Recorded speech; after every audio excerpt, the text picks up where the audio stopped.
Shadow Stalkers use extremely thin mana tentacles to drain energy with absorption waves. Knowledge flowed while Ren prepared his trap. And those waves follow a very specific pattern.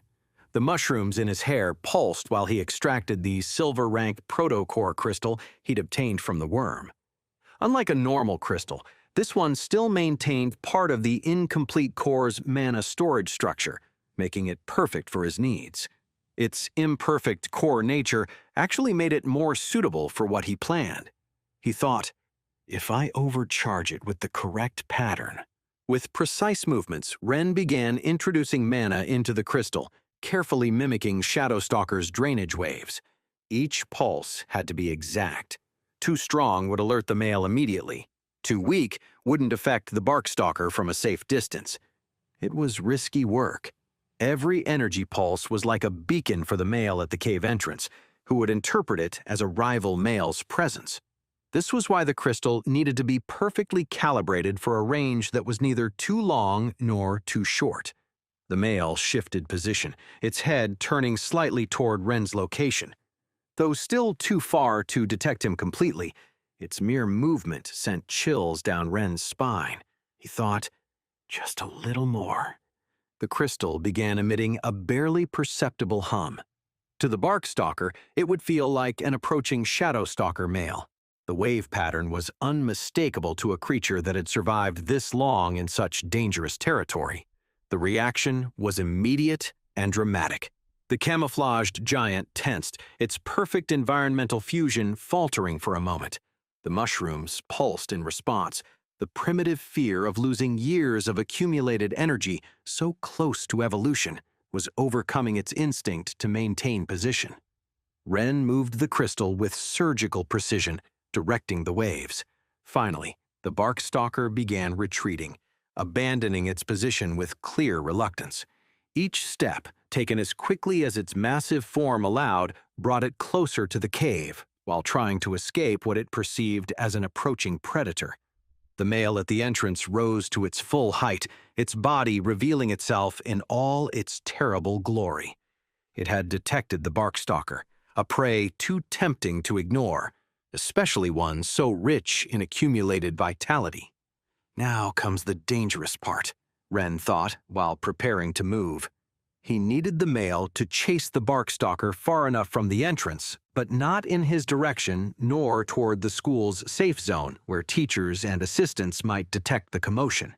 The mushrooms pulsed frantically when the male launched its attack.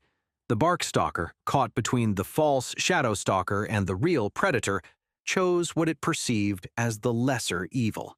But Ren didn't falter. Instead, he redirected the waves to quickly give the monster an escape route where it wouldn't have to face either of the two males it sensed pursuing it. Its retreat turned into a full sprint as the real male gave chase, heading exactly in the direction Ren needed them to go. The entrance is clear, the knowledge showed him. He had about 20 or 30 minutes at most before the male returned. The black females are at the cave, and if he could find the... It was time to discover if his entire plan was worth the risk. The mushrooms in Ren's hair pulsed while he slipped toward the cave entrance. The knowledge flowed freely now. Shadow Stalker females slept in groups, their 50-centimeter bodies piled in the darkest zones where mana naturally concentrated. The skin is the only valuable part in the market, he thought, while preparing his equipment with practiced efficiency. And only the outer layer. But I have an idea for the tentacles. If only the male... The tunnel descended in a gentle slope, its walls gleaming faintly in certain places where years of mana absorption by the creatures had saturated the very rock. The air grew thicker with each step downward. In some of these places, crystals had formed naturally, their structure altered by the constant exposure to the creature's unique mana manipulation. These were the crystals that females accumulated as supplements to feed the male before going deeper to sleep. It seemed Ren had gotten lucky, arriving just before the absorption date when the collections would be at their peak. Ren collected a bag of those rocky crystals, as many as would fit. He had to be careful not to get too close to the swarm's sleeping zones, and not descend too deep into the cave, or he'd risk mana poisoning so severe he wouldn't even last the 2.5 days at camp. Though if his plan worked, the mushrooms pulsed more strongly, warning about the increasing energy density as he descended deeper into the cave system. The tunnel widened into a first chamber. Ren's faint glow revealed groups of sleeping Shadow Stalkers in the wall's natural cavities, their black, 50-centimeter bodies piled on top of each other, their skins absorbing mana even during rest. The sight was both fascinating and terrifying. Ren paused to study their breathing pattern. The knowledge flowed. During daylight hours, their metabolism slowed to an absolute minimum, making them vulnerable, but still lethal to touch. But I need a way to separate the skin without touching or damaging it, he thought, while observing more closely. The creatures, though asleep, remained mortally dangerous. A single touch, and they would begin draining his vital energy. The knowledge helped him find the most efficient path through what would be a labyrinth to untrained eyes as he ventured deeper. The chamber connected to others, each housing more sleeping groups. Finally, Ren reached a deeper chamber, its walls marked with distinctive patterns. This is the molting chamber, the knowledge flowed while he observed the walls. Distinctive marks covered the rock, scratch patterns where creatures rubbed to shed their old skins during the process. A movement caught his attention.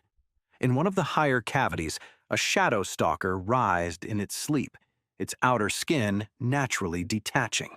With morbid fascination, he watched as the external skin came off cleanly, like a perfect sheath, maintaining all its mana isolation properties while leaving the sleeping creature with its new, gleaming skin.